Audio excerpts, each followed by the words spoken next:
bagi orang Islam babi itu haram, tapi bagi orang Hindu sapi itu dilarang. Babi itu adalah makanan raja. Ketika dia duduk dianggap mijeti dengkul, ketika dia sujud dianggap ngambung kloso mencium tikar.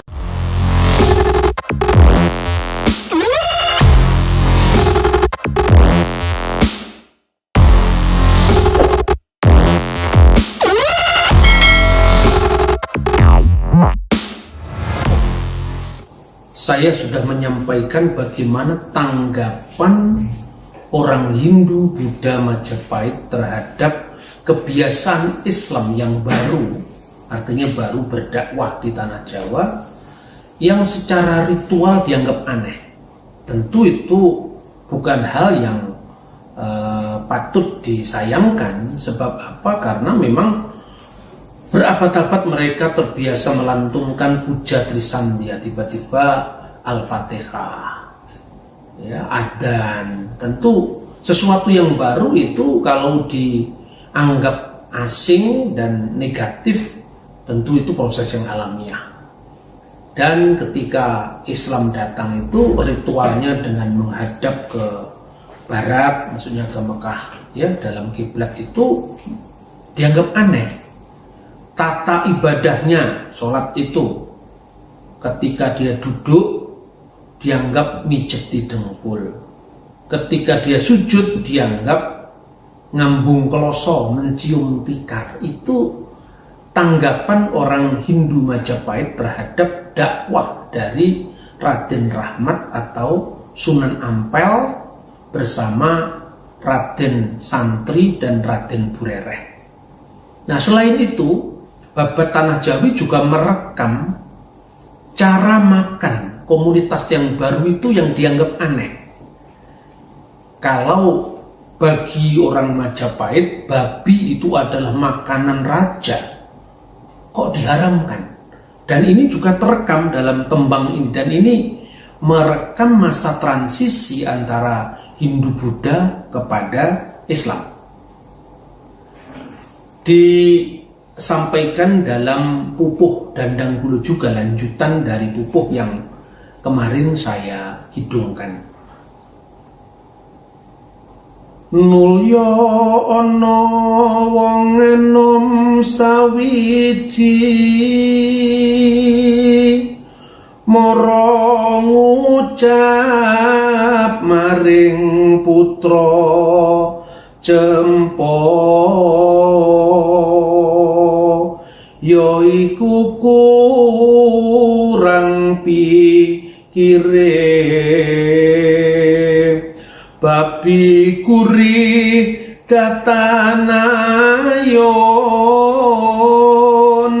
kodhok kungkang datan binukti amileh daging mendo ambune kang prengus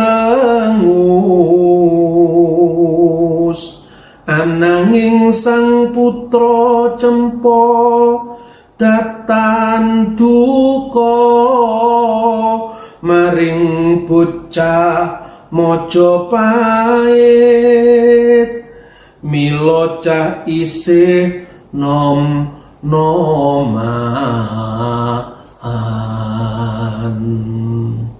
Maka datanglah seorang muda mengucapkan kepada putra Cempo yang tidak lain adalah Sunan Ampel, Raden Rahmat yang datang dari Campa.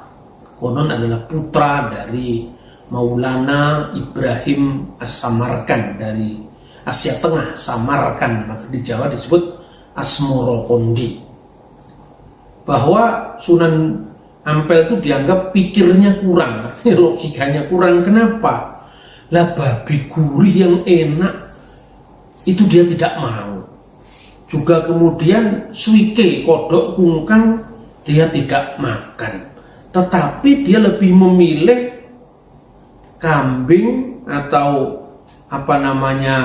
wedus prengus, ya, kambing mindo, ambune prengus, jadi baunya itu ya bau khas kambing. Jadi babi yang wangi kok malah ditolak, kambing kok malah suka. Nah, jadi artinya apa? Meskipun demikian, dikisahkan dalam tembang ini tidak marah itu Sunan Bonang, tidak marah karena apa? Karena ya memang wajar orang Majapahit dengan tradisi besarnya yang sudah ratusan tahun, dan dia datang sebagai tamu, ya artinya pendatang baru memperkenalkan agama baru yang di tengah-tengah masyarakat lama itu dianggap aneh. Cara sembayangnya, cara ibadahnya, selera makannya, tapi dia tidak marah. Dan saudara-saudara, kalau kita ketahui, babi itu adalah makanan kebesaran raja-raja Nusantara. Makanya kalau dalam cerita-cerita tradisional itu, kalau Sang Prabu itu membedak alas, artinya dia itu berburu ke hutan, itu mesti yang dicari adalah babi. Nah, di dalam salah satu relief dari Candi Borobudur yang dikenal dengan relief Kamala Wibangga, itu ada relief atau gambaran tentang orang berburu babi jadi santapan raja, kemudian juga ayam, ya. Dan mungkin memang waktu itu gambaran tentang makanan-makanan luar itu belum terlalu lazim. Kalau ikan itu lazim, baik itu untuk priayi, untuk rakyat kecil, maupun untuk orang-orang kebanyakan lah di masyarakat itu lazim. Dan meskipun karena apa? Karena ikan itu kan mudah didapat dan harganya murah. Kalau di Mesir, budaya kuno zaman Fir'aun yang dipertahankan sampai sekarang itu, pada hari tertentu, hari tradisional tertentu, mereka semua makan asin, ikan asin, karena itu adalah makanan rakyat. Di Jawa juga dulu begitu. Yang namanya ikan itu adalah makanan yang lebih populer, tetapi makanan raja itu adalah babi. Nah, babi yang diternak itu kalau dalam masyarakat sekarang kan namanya babi. Sementara kalau babi hutan itu disebut sebagai celeng. Kebalikannya di Jawa Majapahit, celeng itu artinya babi yang diternak, ya, babi yang diternak. Tetapi kalau celeng itu namanya wok. Jadi wok itu adalah makanan raja, dan itu disebutkan di dalam Undang-Undang Sanghyuang Adigama yang ditetapkan pada zaman Raja Wikramawardhana pasca kerajaan Majapahit di puncak keemasannya perintah oleh Raja Hayam Wuruk. Dalam kitab Undang-Undang Adigama itu disebutkan larangan rakyat tertentu untuk berburu ke hutan, yaitu karena kalau menimbak babi atau memanah babi itu karena itu khas makanan raja. Jadi bayangkan makanan raja yang begitu dimuliakan, artinya disenangi orang banyak, dan itu makanan elit, itu diharamkan dalam Islam. Dan bagi orang Majapahit ini aneh. Seperti itu pula ketika kita memandang agama lain. Makanya ketika halal haram dalam konteks keindonesiaan itu tergantung siapa yang meyakininya. Bagi orang Islam, babi itu haram. Tapi bagi orang Hindu, sapi itu dilarang. Karena sapi itu binatang suci, simbol dari kendaraan Sang Hyang Siwa atau Sang Hyang Bathara Guru, Andini, lembu Andini. Sehingga ketika Sunan Kudus berdakwah di kota Kudus yang dulu namanya adalah kota Kudus, ya, dulunya itu adalah kota Tajuk, ya namanya, itu tidak boleh umat Islam di sana makan sapi. Dan sampai sekarang dawuhnya Kanjeng Sunan Kudus itu diindahkan oleh masyarakat Kudus. Karena apa? Karena mau menghormati orang Hindu. Nah, apresiasi terhadap agama lain, apresiasi terhadap kebudayaan lain yang itu di luar wilayah halal haram agamanya sendiri, itu sesuatu yang mulia. Saya membaca di dalam kitab Injil misalnya, di dalam surat Rum atau surat Roma 14 ayat 20 itu disebutkan, janganlah engkau merusak pekerjaan Allah dengan makanan. Semua adalah suci, segala sesuatu itu adalah suci. Tetapi celakalah orang jika oleh makanannya orang lain jadi tersandung. Jadi artinya haram bagi orang muslim, jangan sampai menjadi batu sandungan ketika orang Hindu, orang Konghucu, orang non-Islam yang lain memakannya. Seperti Sunan Kudus juga tidak makan sapi demi menghormati orang yang beragama Hindu.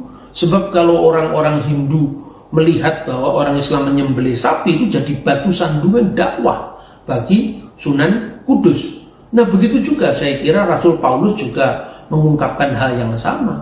Meskipun bagi iman Kristen segala sesuatu itu suci, tetapi celakalah orang yang karena makanannya orang lain menjadi tersandung. Jadi kerajaan Allah bukan sekedar soal makanan dan minuman, kata Yesus. Nah itu dalam perspektif Kristiani.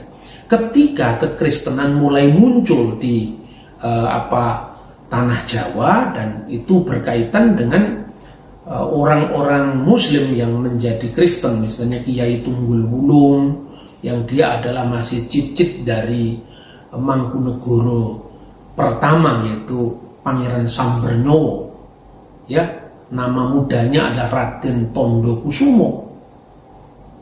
Dia juga akhirnya diterima oleh masyarakat lokal karena apa? Karena dia mengabarkan Injil dalam perspektif ke Jawa, sebagaimana dahulu Sunan Kalijogo mengabarkan Islam, berdakwah Islam dalam perspektif budaya Jawa yang integral dengan keislamannya.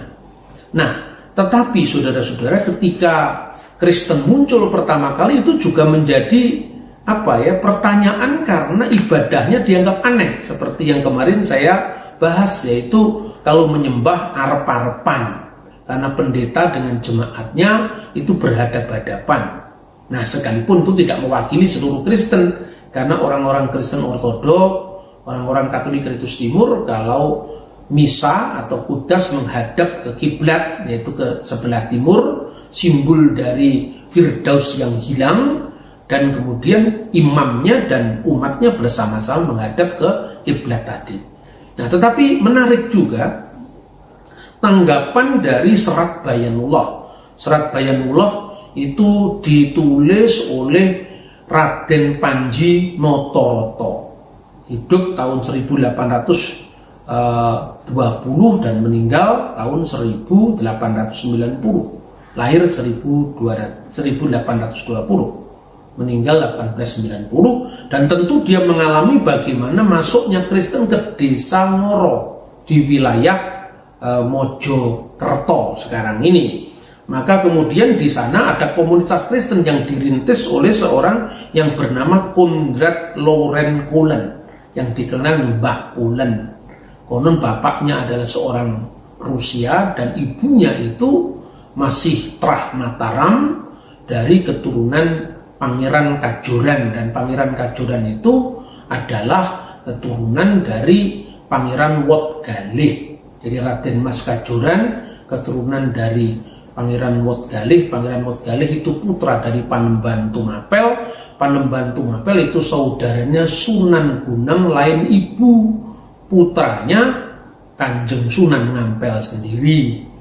Maka kemudian Putri Kajoran ini yang melahirkan Kulen, dan ini masih Trah Tembayat. Karena apa? Pangeran Wot Galih itu putranya mengawini putri-putri dari Sunan Tembayat. Jadi ini sejarahnya seperti itu. Jadi masih berhubungan satu sama lain.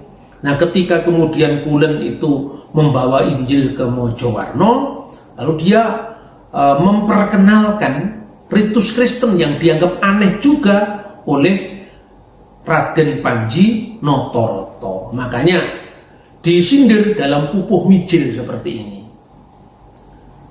Suwung wang wong wulo wong wang isi napasangining wong yo pracaya ngilmu kang mangkono Podo lawan agama serani, saben ngangkat manjing Gereja Yesus Kristus. Minto jembar kubure yen mati, lepas para nyoto iku desa ngoro panggonane. Mojokerto arane nagari, melumrah wong Jawi ngisagama luhung. Nah, kira-kira itu begini. Seperti ilmunya orang yang suwung. Suwung itu artinya tidak ada isi, seperti bambu tanpa isi, bambu bolong tanpa isi. Napas angin wong, jangan percaya dengan hal seperti itu. Yo pracoyo ngelmu kang mangkono. Itu sindiran mungkin tentang keyakinan atau ritus dari agama pra-Islam yang dianggap itu bertentangan dengan cara Islam. Dan cara yang seperti itu, kritik dari Raden Panjinotoroto, itu mirip dengan agama Nasrani. Setiap minggu mereka masuk gereja Yesus Kristus. Ya kemudian kalau masuk gereja salahnya apa?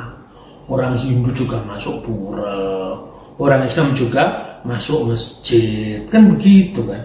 Dan bumi itu milik bersama, dunia itu milik bersama, yang menghuni pun juga berganti-ganti. Nah ini, makanya perlunya kita memahami Pancasila ya seperti ini.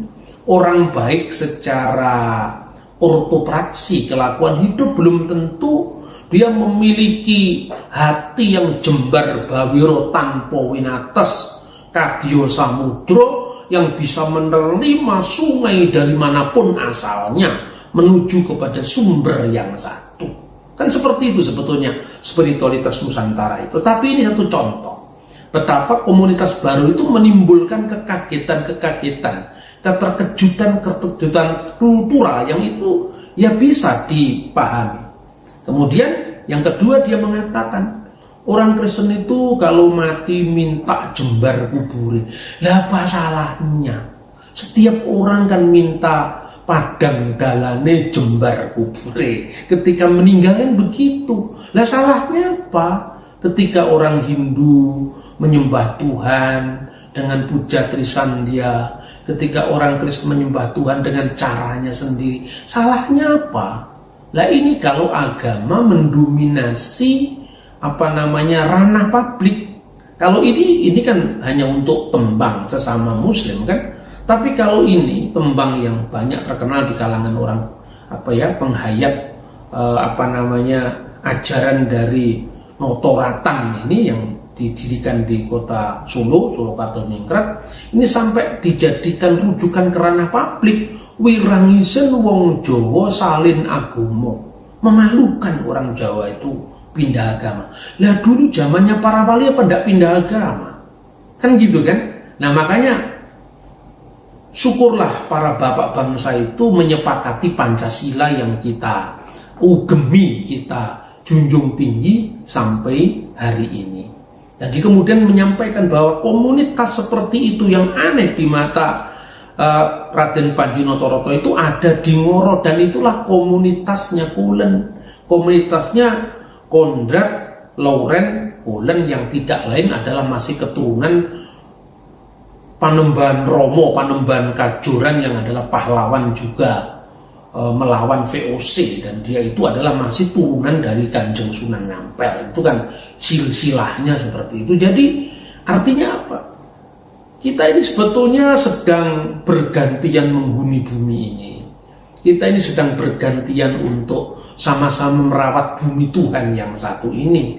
Itulah makanya falsafahnya Bhinneka Tunggal Ika, berbeda-beda tetapi satu. Yang berikut dan terakhir saudara-saudara adalah tentang praktek keagamaan.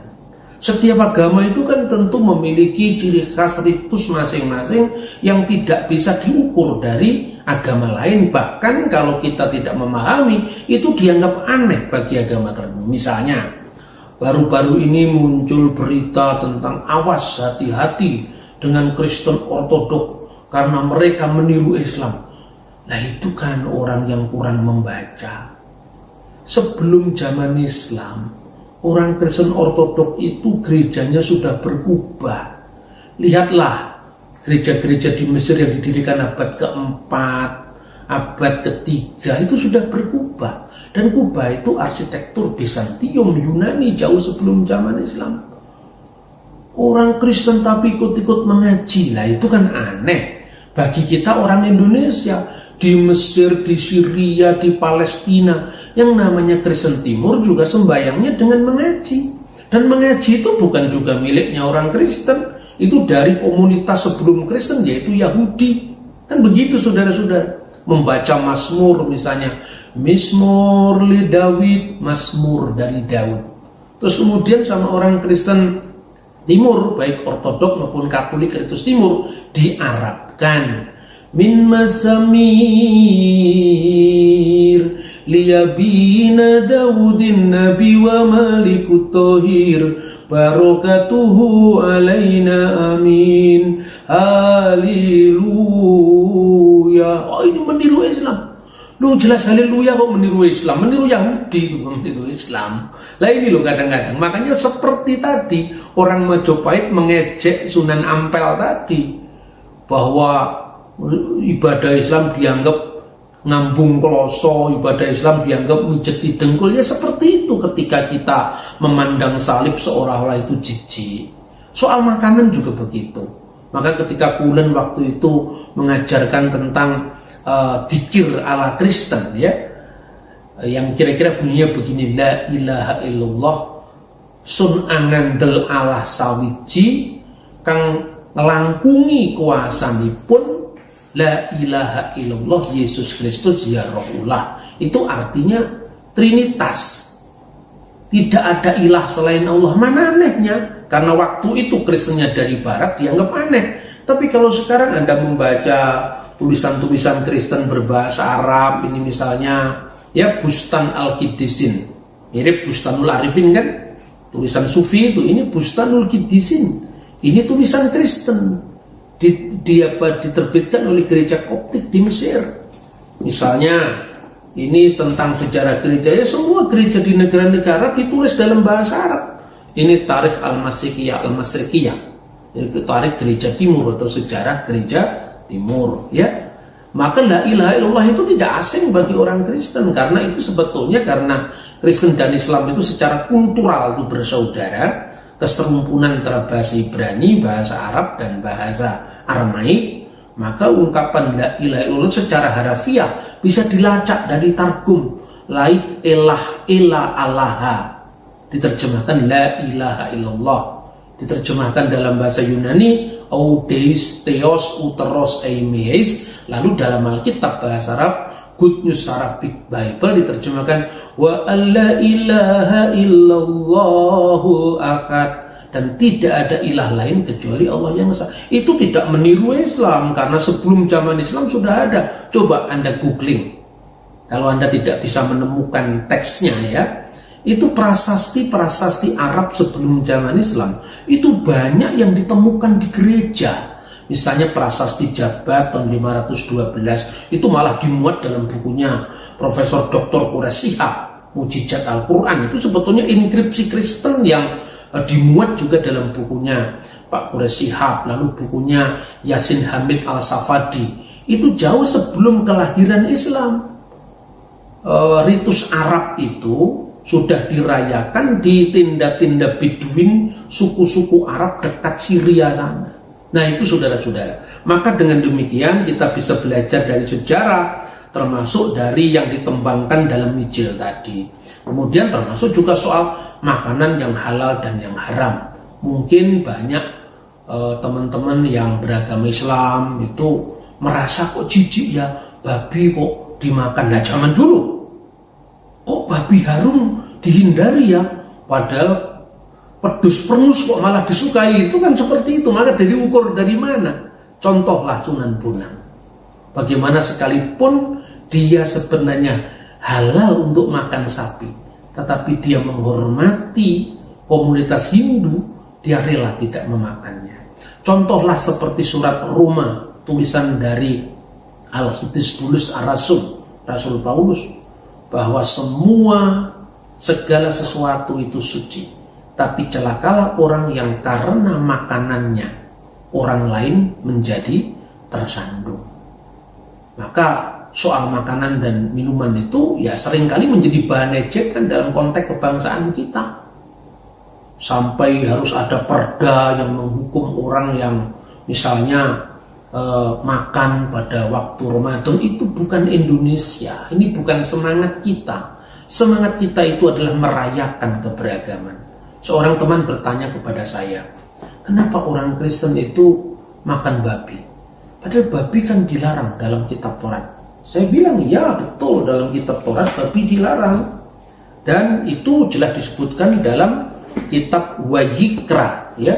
Wayikra ini kitab Taurat ya, di dalam bahasa aslinya bahasa Ibrani dengan terjemahan bahasa Aramaik yang namanya Targum.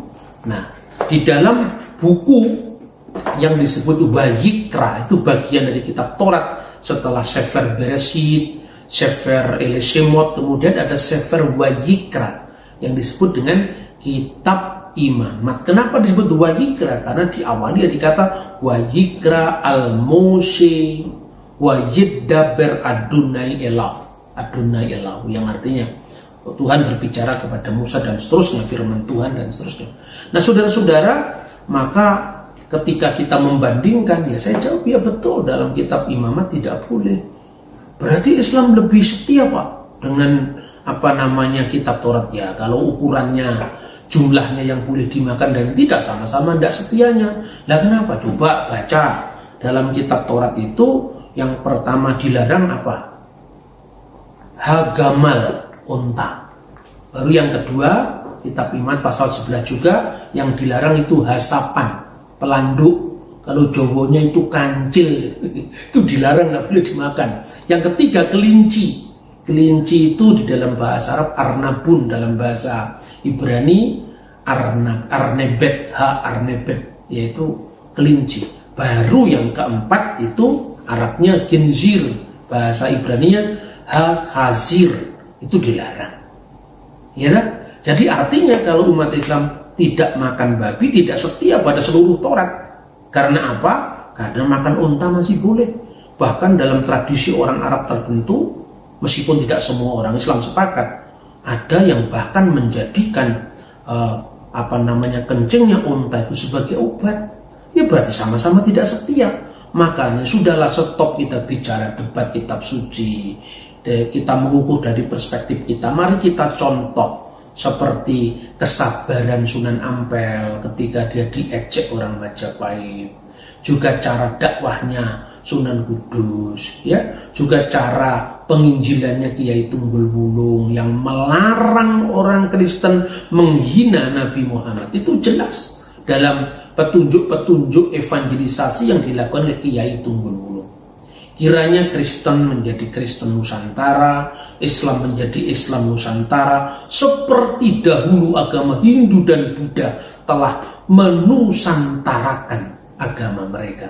Dan itu terbukti yang telah melahirkan filosofi agung luhur adiluhung Bhinneka Tunggal Ika Tanhana Dharma Mangkroa. Semoga bincang budaya ini mencerahkan setiap orang untuk semakin merayakan perbedaan demi Indonesia masa depan.